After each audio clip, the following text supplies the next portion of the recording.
Hello friends, स्वागत है आप सभी का मेरे YouTube channel SV coaching classes पर। और जैसा कि मैंने आपको अपने पिछले वीडियो में हिमांक में अवनमन यानी डिप्रेशन इन फ्रीजिंग पॉइंट है ना, उसके विषय में पढ़ा दिया था। उस टॉपिक से संबंधित जितनी भी महत्वपूर्ण बातें थी वो मैंने आपको सारी बता दिया था, है ना। तो यदि आपने उसको नहीं देखा तो उसको जरूर देख लीजिएगा, क्योंकि आज इस वीडियो में हम उसी से संबंधित क्या करेंगे कि क्वेश्चंस की प्रैक्टिस करेंगे। तो देखिए क्वेश्चन नंबर यहाँ पर आपके फर्स्ट लिखा हुआ है, इसको देखते हैं कि हिमांक के अवनमन से। देखिए इस तरीके के जो क्वेश्चंस हैं वो एग्जाम में कई बार आए हुए हैं और इंपॉर्टेंट भी है ये। चलिए देखिएगा क्वेश्चन नंबर फर्स्ट क्या कहता है कि 1000 ग्राम नेफ्थलीन। अब यहाँ पर दे दिया गया है नेफ्थलीन। अब नेफ्थलीन का फार्मूला क्या होता है, मान लिया किसी सल्फर का सूत्र ना पूछता, नेफ्थलीन पूछ लिया है। तो नेफ्थलीन का फार्मूला क्या होता है, C10H8, है ना। इसका फार्मूला जो होता है वो कार्बन 10 और हाइड्रोजन कितने होते हैं, 8। बेंजीन डबल बेंजीन रिंग आपस में ऐड होती है, जुड़ी हुई होती है, वो इसका स्ट्रक्चर। तो नेफ्थलीन का फार्मूला क्या होता है, C10H8, ये इसका फार्मूला होता है। अगर आप स्ट्रक्चर भी बनाना चाहें तो स्ट्रक्चर को भी बना सकते हैं, कोई दिक्कत नहीं है। जैसे ये बेंजीन रिंग बना लिया तो इसमें क्या करेंगे, हम यहां पर बना दिया और डबल बेंजीन रिंग को आपस में जोड़ देना है, यानी एक यहां पर बना लीजिए ऐसे।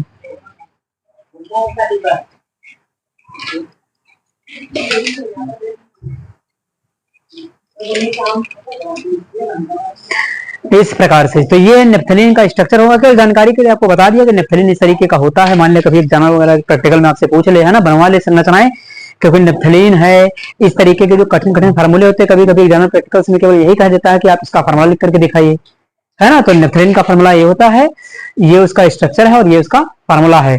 तो आगे बढ़ते सवाल को कि नेफ्थलीन में 25.6 ग्राम यानी 25.6 ग्राम क्या है, सल्फर है, ठीक। यानी नेफ्थलीन क्या है आपका, यहाँ पर सॉल्वेंट है, विलायक है ना। सल्फर क्या है आपका, सल्यूट है यानी विलेय है, ठीक।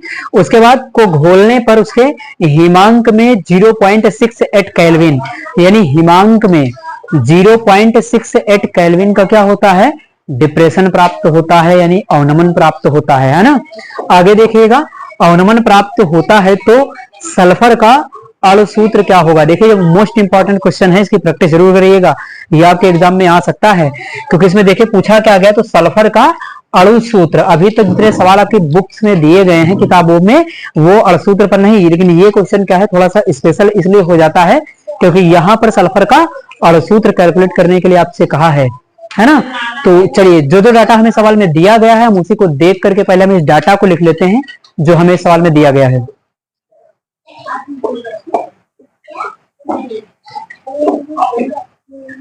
तो चलिए हमें क्या दिया गया है, हमें दिया गया है विलायक का भार। विलायक कौन है, विलायक है यहाँ पर नेफ्थलीन। विलेय का भार कितना दिया गया है, ये 25.6 ग्राम सल्फर है। तो चलिए लिख लेते हैं इसको, सॉल्यूशन में हम लिख देंगे विलेय का भार, विलेय का भार, विलेय के भार को लिखते हैं स्मॉल w से। कितना दिया गया, 25.6, ये ग्राम में आपको दिया गया। विलायक का भी भार दिया, विलायक कौन है, नेफ्थलीन। तो कितना है, 1000 ग्राम नेफ्थलीन है। तो चलिए इसको लिख लेते हैं कि विलायक का भार, विलायक कौन है, नेफ्थलीन। तो ब्रैकेट में लिखना चाहें तो लिख सकते हैं विलायक का भार, कैपिटल W बराबर कितना दिया गया है, तो 1000 आपके सामने लिखा हुआ है, 1000 ग्राम ये दिया गया है, ठीक। अगला और आपको सवाल में डाटा क्या दिया गया है, आपको दिया गया है कि हिमांक में 0.68 केल्विन का अवनमन प्राप्त होता है। तो यहां पर दे दिया हिमांक में अवनमन यानी डेल्टा TF। डेल्टा TF क्या होता है, हिमांक में अवनमन।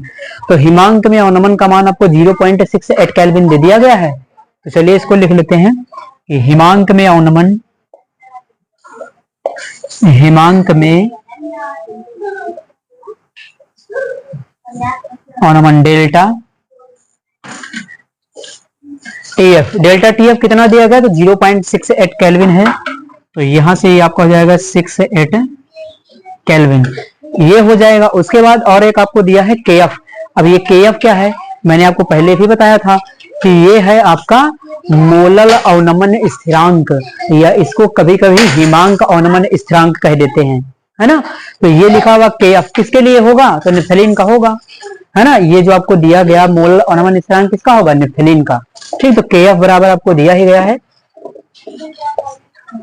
के एफ बराबर कितना दिया गया है, 6.8 केल्विन किलोग्राम मोल इनवर्स।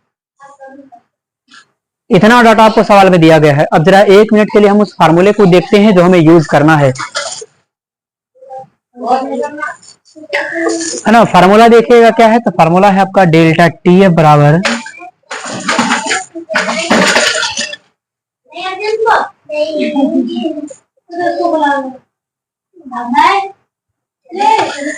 के एफ है, स्मॉल डब्ल्यू है, 1000 है, नीचे स्मॉल एम है इंटू कैपिटल डब्ल्यू है। तो ये आपका फार्मूला होता है। तो यहां से कुछ डाटा तो आपको पता है। देखिए क्या क्या पता है कि आपको भार पता है। ठीक, विले का भार 25.6 ग्राम सल्फर दिया गया है। के एफ, आपको के एफ की वैल्यू दे दी गई 6.8 केल्विन किलोग्राम मोल इनवर्स। ठीक, उसके बाद आपको स्मॉल एम की वैल्यू यहां पर नहीं पता है। स्मॉल एम क्या होता है, तो स्मॉल एम होता है आपका विले का अणुभार, है ना। और यहाँ पर देखिए विले कौन है, सल्फर है। तो सल्फर तो है, लेकिन यहाँ पर सल्फर का कोई फार्मूला तो बताया नहीं, केवल नाम लिया गया सल्फर का। अब सल्फर का अणुसूत्र क्या होता है, यही तो आपसे कैलकुलेट करना है। अगर उसने अणुसूत्र दे दिया होता तो सल्फर का अणुभार यहाँ रख लेते, तो कुछ और कैलकुलेट करने के लिए कहा जाता। ठीक, विलायक का भार कितना है, विलायक का भार आपको दे दिया गया है 1000 ग्राम। ठीक, टीएफ कितना है, तो डेल्टा टीएफ आपको दिया है 0.68, ये दिया गया है। ठीक, तो ये सारे डाटा पता है आपको, स्मॉल एम यहाँ से नहीं पता है ना। स्मॉल एम जो पता नहीं, ये कैलकुलेट करना होगा आपको। स्मॉल एम क्या होता है, अणुभार। तो आपको अणुभार कैलकुलेट करना होगा, उसके बाद इसका अणुसूत्र निकालना होगा। तो सबसे पहले हमें कैलकुलेशन यहाँ स्मॉल एम का करना होगा, है ना। तो आप इसका स्क्रीनशॉट ले लीजिए, फिर मैं इस क्वेश्चन को इरेज करके आपको सॉल्व करवाता हूँ। चलिए, तो हम इसको सॉल्व करते, यही हमारा फॉर्मूला लगेगा, डेल्टा टी एफ बराबर जो लिखा हुआ है ये। चलिए फार्मूले को लगाते हैं, डेल्टा टी एफ बराबर, सामने फार्मूला लिखा हुआ है क्या है, के एफ की वैल्यू कितनी है, चलिए यहाँ पर लिख लेते हैं 6.8। ये क्या है, आपको के एफ दिया गया था, है ना।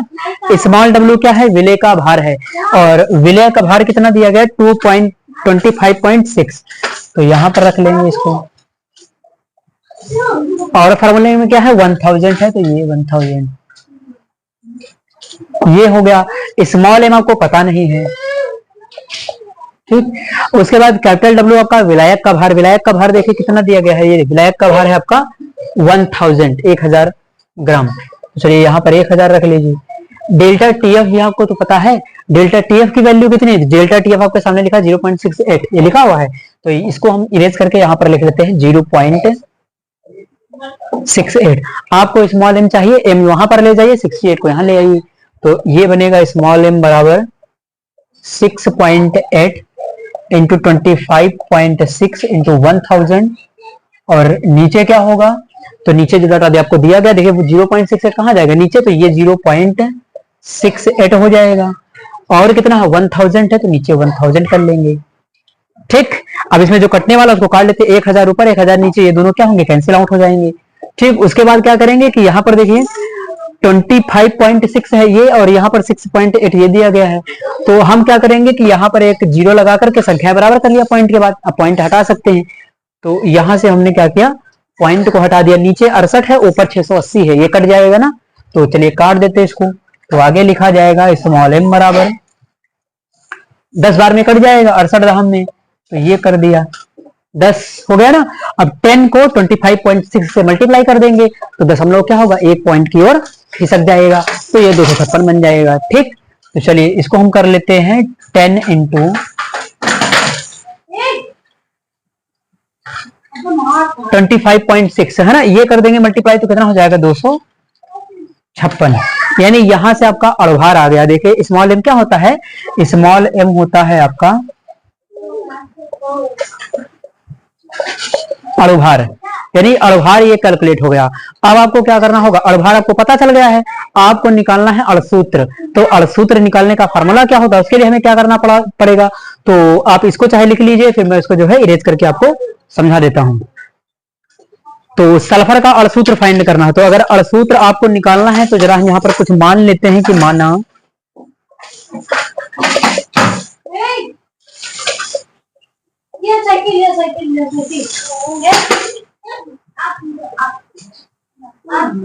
माना सल्फर का अणसूत्र यहाँ पर लिख लेंगे एस है और सफिक्स में लगा दिया एक्स। आप एक्स वाई जेड कुछ भी लिख सकते हैं, ए बी सी डी कुछ भी लिख लीजिए, है ना, क्योंकि एक्स का मान यहाँ निकालना होगा और यहीं पर इसको रखना होगा। तो एक्स क्या है, अणुओं की संख्या है। इसको आगे निकाल लेते हैं सल्फर का अणुसूत्र। तो एस एक्स मान लिया, अब एक्स की वैल्यू हमें निकालना है। एक्स क्या है, तो एक्स है परमाणुओं की संख्या। चलिए यहाँ पर लिख लेते हैं। भार ऊपर देख लीजिए, इस मालूम कितना 256 आया है और परमाणु भार सल्फर के एक परमाणु का भार कितना होता है 32, है ना। चलिए तो यहाँ पर लिख लेते हैं और भार कितना है 256 आया, ऊपर 256 ये हो गया। और नीचे परमाणु भार कितना होता है सल्फर के एक जो परमाणु होता है उसका भार कितना होता है 32 तो ये हो जाएगा 32। ये टोटल डिवाइड कर देंगे तो हमारा कितना आ जाएगा 8, यानी एक्स की वैल्यू कितनी आ गई, एक्स की वैल्यू आ गई 8। एक्स की वैल्यू कितनी आ गई 8। इसी तरीके से कोई भी सवाल आपसे अणुसूत्र निकालने के लिए कहा जाएगा, आप करेंगे क्या, वहां पर आप ये करेंगे कि अणुभार को उसके एक परमाणु भार से भाग कर देंगे, आपको अणुओं की संख्या वहां मिल जाएगी। ठीक, तो चलिए इसके आगे हम लिख देते हैं यहाँ पर सल्फर का अणुसूत्र। सल्फर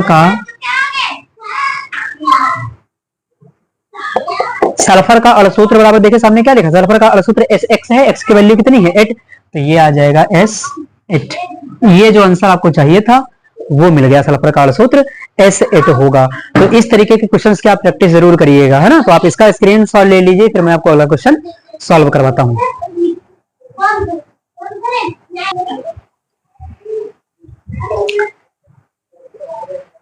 तो चलिए देखते हैं क्वेश्चन नंबर 2 हमारा जो लिखा हुआ है इसको सॉल्व करते हैं।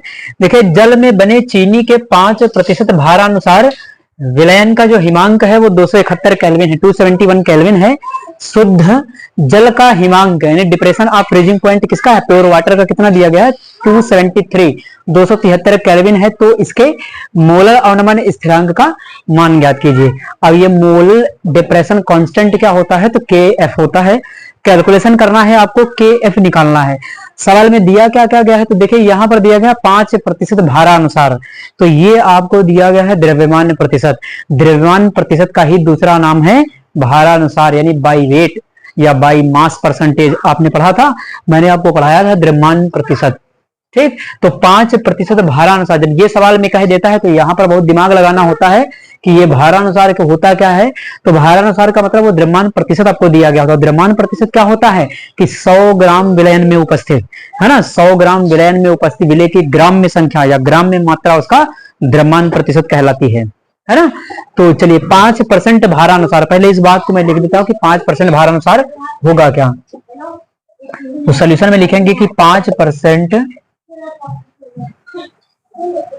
भारानुसार, यानी 5% भारानुसार क्या है, चीनी का विलयन है ना।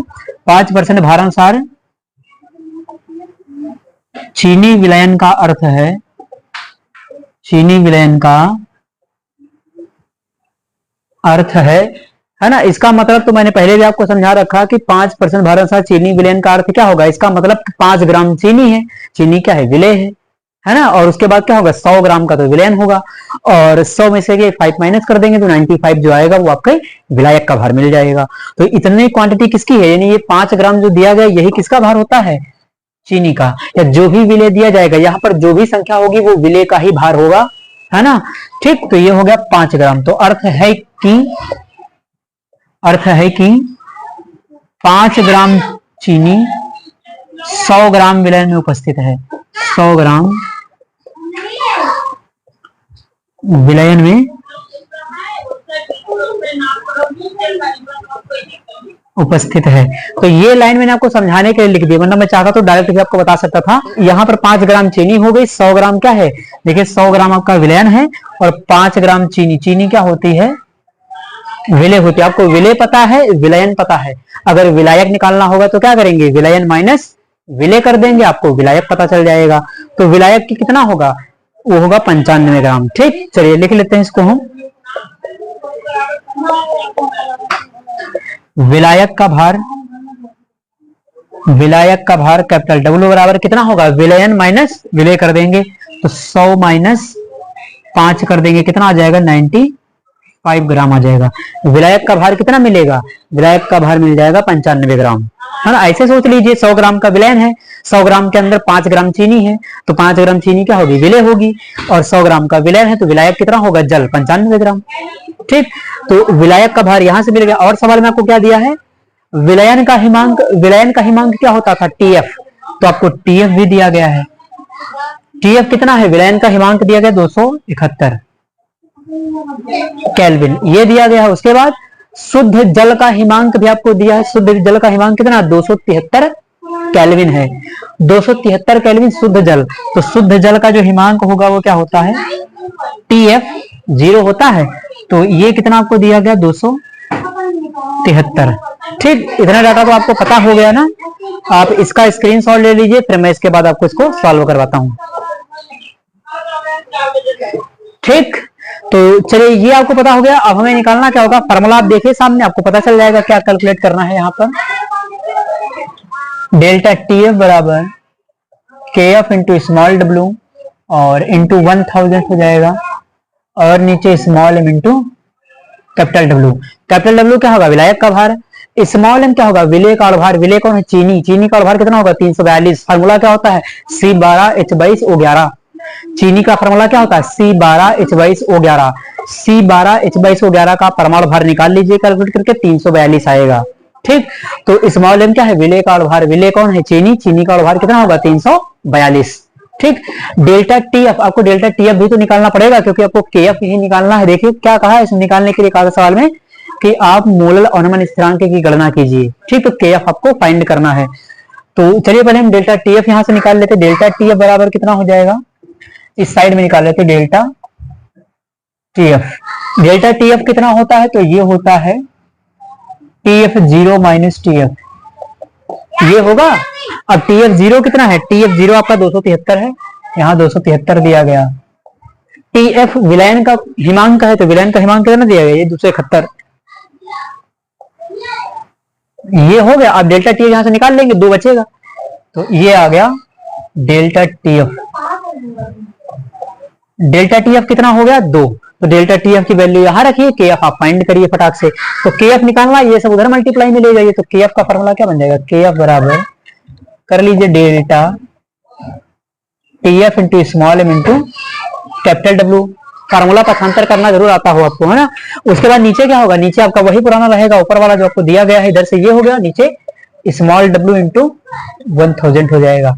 अब यहाँ वैल्यू रखिए, डेल्टा टीएफ कितना है 2 दिया गया उधर सामने, स्मॉल एम कितना अणुभार है, अणुभार कितना होगा 342। ठीक, कैपिटल डब्ल्यू विलायक का भार, विलायक कितना दिया गया है, तो विलायक आपका दिया गया है ये 95 क्वांटिटी निकाली है वाटर की, तो ये हो गया 95।